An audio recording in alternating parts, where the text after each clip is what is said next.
اللہ کی بارگاہ میں حاضر ہوئے تو کتنی نمازیں کم ہوئی؟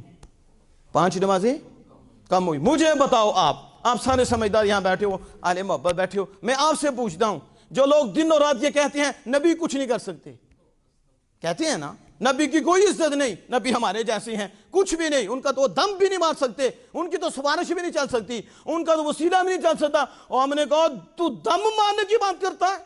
دم مارنے کی؟ اے موسیٰ کلیم اللہ ہیں جن کا یہ ایمان ہے، جہاں ہم نہیں بول سکتے وہ آمنہ کے لال بول سکتے ہیں۔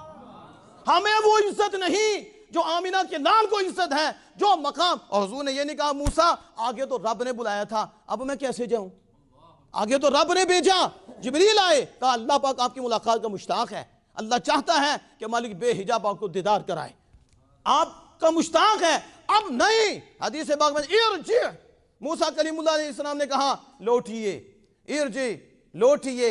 اور جو سمجھدار ہیں وہ سمجھتے لوٹنا کس کو کہتے ہیں؟ آپ گھر سے آئے ہیں تو واپس جانے کو لوٹنا کہتے ہیں، یعنی اپنے اصل کی طرف جانا۔ اور موسیٰ علیہ السلام یہ نہیں کہا اذهب، جائیے، بلکہ ارجع، لوٹیے، یعنی موسیٰ کلیم اللہ بتا رہے ہیں میرے آقا وہ آپ ہی کا گھر ہے، آپ ہی کا ہے، جو اپنا ہو پھر اجازت نہیں اتنی پوچھنے کی، پھر ایسے جانا پڑتا ہے۔ اور پھر آل حضرت بولے، انہوں نے کہا وہی لامکان کے مکی ہوئے، وہی لامکان کے مکی ہوئے، سر عرش تخت نشی ہوئے، وہ نبی ہے جس کے ہے یہ مکان، وہ خدا ہے جس کا مکان نہیں۔ خدا مکان سے پاک ہے، وہ مکانوں میں نہیں رہتا، یہ عقیدہ توحید بھی دیا ہے، اور آمنہ کے لال کی شان بھی بیان فرمائی ہے کہ موسیٰ کلیم اللہ کہتے ہیں جائیے، لوٹیے۔ حضور نے نہیں کہا کہ مالک میں آ جاؤں، حضور اللہ کی بارگاہ میں حاضر ہوگی۔